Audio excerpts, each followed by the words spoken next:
নমস্কাৰ আজি এই ভিডিঅ'টোত 41 কুৱেশ্যনৰ পৰা আৰম্ভ কৰিম ঘড়ী এটা 150 টকাত বিক্ৰী কৰিলে 10% লোকচান হয় তেন্তে ঘড়ীটোৰ কিনা দাম কিমান আছিল হেতু আমি আলোচনা কৰিম এটা ফৰ্মুলা দ্বাৰা আমি আলোচনা কৰিম এটা ফৰ্মুলা আছিল লছ পাৰ্চেন্ট যেটো লছ হৈছে সেইকাৰণে লছ পাৰ্চেন্ট সমান কষ্ট price minus selling price divided by cost price into 100%. So hey formula to ami jano hey formula ami korim loss percent is to 10%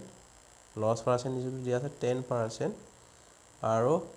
cost price jeto ami uliabo lage cost price eto dibo lage selling price 150 dise hey formula to apologe mona kibo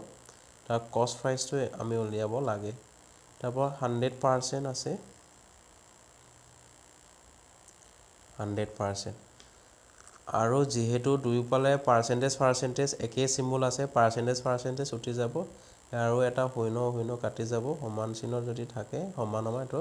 কাটি যায় ইয়াত একো নাই 1 এটা থাকিলে right side 10 এটা থাকিলে আৰু পাৰ্সেন্টেজটো কাটি গল পাৰ্সেন্টেজটো কাটি গল আমি ক্ৰস মাল্টিপ্লিকেশন কৰিলো বৰ্জপূৰণ কৰিলো কস প্ৰাইস টো 1 লগত পূৰণ কৰিলে কস প্ৰাইস এগুণ কস প্ৰাইস হ'ব আৰু 10 টো কস প্ৰাইস লগত পূৰণ হ'ব 10 কস প্ৰাইস আৰু 150 লগত পূৰণ হ'ব মাইনাস 150 লগত পূৰণ কৰিলে দুটা ইনয়ান লাগি থাকিব মানে 1500 টকা হ'ব 1500 হ'ব সৰি কস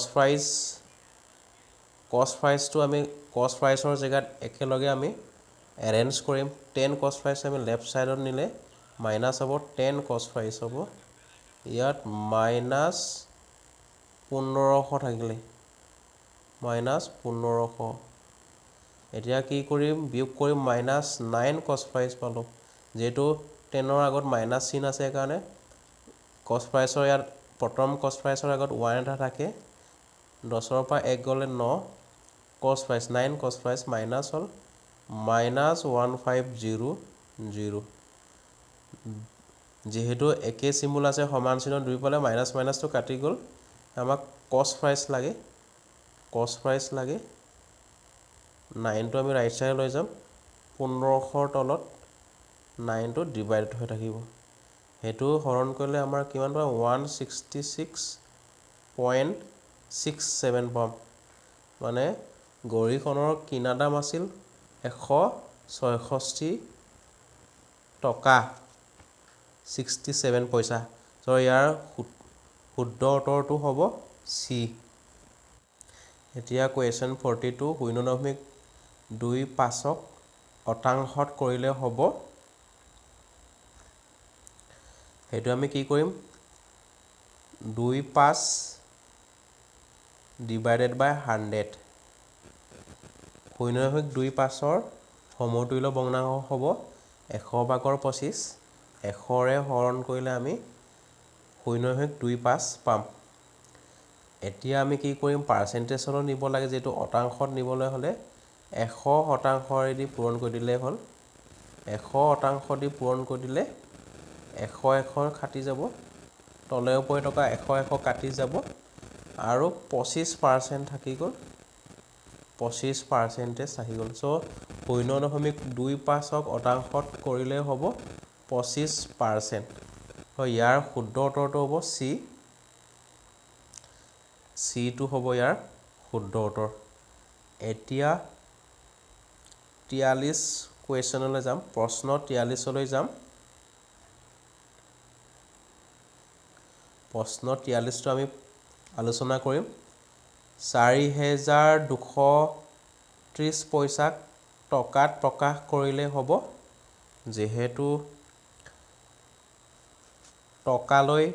আমি কনভাৰ্ট কৰিব লাগে 100 ৰে আমি হৰণ কৰি দিলে হ'ল যেহেতু 100 পইচা 1 টকা একানে 4230ক 100 ৰে হৰণ কৰিলে কিমান টকা হ'ব হেতু ওলাই যাব এটো 2 গড় দশমিক হ'ব যেটো আমি যেটো হৰণ কৰিম দুটা শূন্য একাৰণে 2 গড় আগত দশমিক দিব লাগিব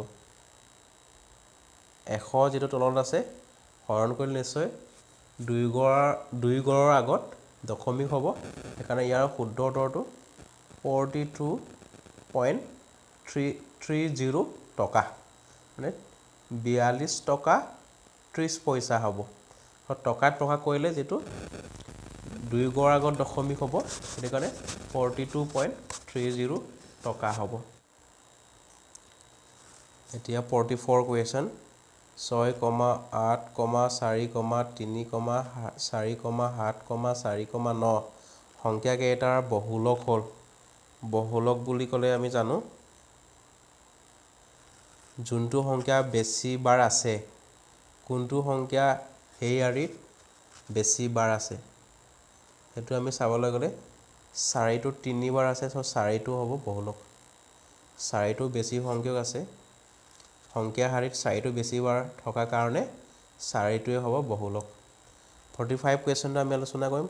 তলত A, B আৰু C বিদ্যালয় তিনিখনৰ মুঠ ছাত্ৰ ছাত্ৰী 720 চক পাই চিত্ৰৰে প্ৰকাশ কৰা হৈছে A বিদ্যালয়ত থকা মুঠ ছাত্ৰ ছাত্ৰীৰ সংখ্যা হ'ল হেতু আমি কেনেকৈ কৰিম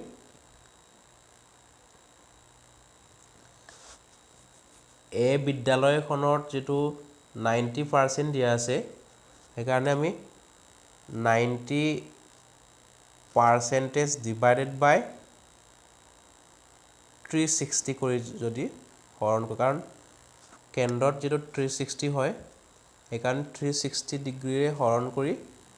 টোটেল যেটো ছাত্ৰ ছাত্ৰী তিনিখন বিদ্যালয়ৰ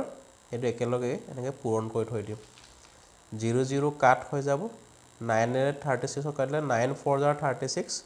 4 ৰে এটো কাট কৰিলে 180 পাম 180 পাম এইকাৰণে A বিদ্যালয়ত থকা মুঠ ছাত্ৰ ছাত্ৰীৰ সংখ্যা 180 হ'ব ইয়াৰ উত্তৰ C2 হ'ব নাও 46 কোৱেশ্চনলৈ যাম ডাক চিহ্ন ব্যৱহাৰ কৰা হয় সঞ্চয়ী বাৰংবাৰতা বুজাবলৈ শ্ৰেণী বিভাগ বুজাবলৈ শ্ৰেণী অন্তৰাল বুজাবলৈ হেতু ভেৰি ইজি কুৱেশ্চন বাৰংবাৰতা বুজাবলৈ B is the right answer B is the right answer B ইয়াৰ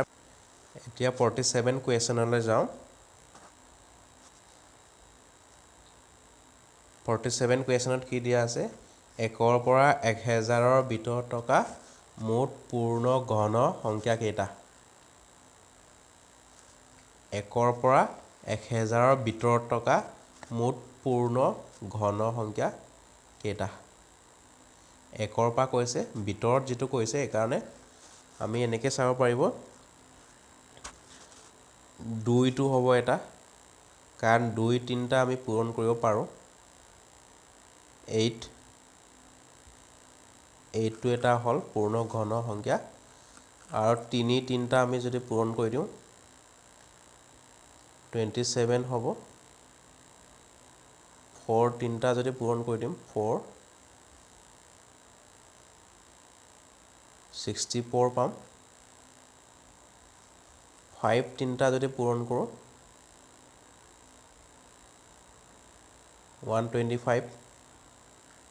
1000ৰ ভিতৰত হ'ব লাগিব 6 3টা যদি পূৰণ কৰো 216 হ'ব 7 3টা যদি পূৰণ কৰো 343 8 3টা যদি পূৰণ কৰো এটা কি হ'ব 512 আৰু 9 3টা যদি পূৰণ কৰি দিও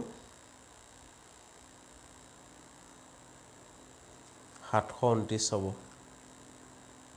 আৰু 10 3টা পূৰণ কৰিলে 1000 হ'ব এতিয়া আমি 1ৰ পৰা 1000ৰ ভিতৰত কৈছে কাৰণ আমি এটো কাউন্ট কৰিম 1 2 3 4 5 6 7 8 সো 1ৰ পৰা 1000ৰ ভিতৰত থকা মুঠ পূৰ্ণ ঘন সংখ্যা 8টা ইয়াৰ শুদ্ধ উত্তৰটো হ'ব A is the correct answer Now 48 question, ষ্টাৰৰ ঠাইত কি অংক বহুৱালে 4 ষ্টাৰ 35 সংখ্যাটো 9 এৰে বিভাজ্য হ'ব। আমি জানো যে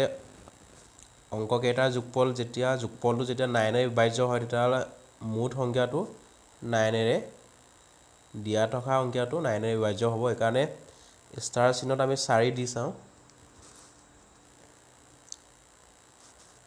4 দিলে কিমান হ'ব 4 4 8 8 3 11 11 5 16 16টো 9 এৰে বিভাজ্য নহয় সেইকাৰণে 4টো এনসাৰ নহয়। বিটো আমি 6টো বহাই চাম 4 4 10 10 3 13 13 5 18 আমি এনেদৰে যোগ কৰি চালে গম পাই যাব। 4 6টো আমি বহাই চালো যোগ অংককেইটা আমি যোগ কৰিম 3 যোগ 5 কিমান পাম মুঠ 4 4 10 13 18 পাম। যেহেতু অংককেইটাৰ যোগফলটো যেটো 9ৰে বিভাজ্য হৈছে 9ৰে বিভাজ্য হয় 9 দুগুণ 18 তেতিয়াহ'লে সেই মুঠ সংখ্যাটো 9ৰে বিভাজ্য হ'ব। সেইকাৰণে ইয়াৰ শুদ্ধ উত্তৰটো হ'ব B 6 is the correct answer. তো ইয়াৰ শুদ্ধ উত্তৰটো 6 হ'ব। নাও 49 কুৱেশ্যনটো আমি যাম। এটা বৰ্গৰ বাহুৰ দিশ 8 সেন্টিমিটাৰ হ'লে বৰ্গটোৰ কৰ্ণৰ দিশ হ'ব যেটো আমি এটা বৰ্গ এটা আঁকি ল'ম। বৰ্গ এটা যেটো আঁকি ল'ম আমি তেতিয়া আমি গম পাই যাম বৰ্গটো সমান হ'ব আটাইবোৰ বাহু সমান। হেতু আমি এটা কৰ্ণ আঁকি দিলো হেতু 8 পালো হেতু 8 পালো হেতু যেটো এটো 90 ডিগ্ৰী হয় কাৰণ সমকোণী ত্ৰিভুজ হৈ গ'ল। এটা পাইথাগোৰাছৰ সূত্ৰ যদি আমি ব্যৱহাৰ কৰো এটো কৰ্ণ স্কয়াৰ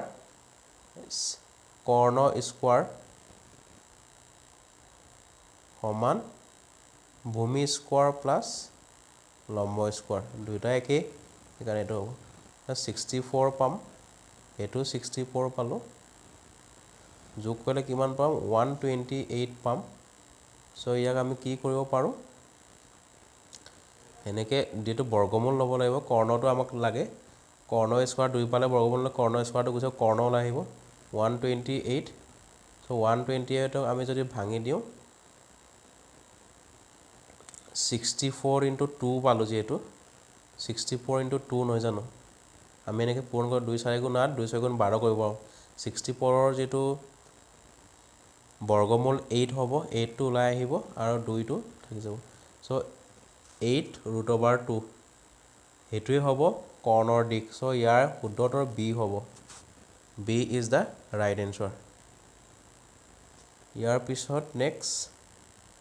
50 তলৰ কোণটো জোকৰ এটা সমকোণী ত্ৰিভুজ আঁকিব পাৰি। সমকোণী ত্ৰিভুজ কেতিয়া আঁকিব পাৰি যেতিয়া পাইথাগোৰাছৰ উপপাদ্য মানি চলে। আমি a টো চালো 2 টো আমি বৰ্গ কৰিলো 2 2 4 3 টো বৰ্গ কৰিলে 3 3 9 4 টো বৰ্গ কৰিলে 16 9 4 13 হ'ব এটো সমান নহল যেটো সেইকাৰণে এটো a টো নহয় আমি b টো কৰি চাম b টো নহব c টো কৰি চাম c টো আমি এনেকৈ কৰি চাব লাগিব 5 স্কয়াৰ কৰিলো যোগ 12 স্কয়াৰ সমান যেহেতু কৰ্ণটো ৰাইট দীঘল বাহুটো লয় 13 স্কয়াৰ এটো কিমান পাম 25 144 এটো 13 13 169 দুইটা একে আছে 144 ৰ লগত 25 যোগ কৰিলে 169 হ'ব। সো হেতু গঠন কৰিব পাৰিব। C is the correct answer.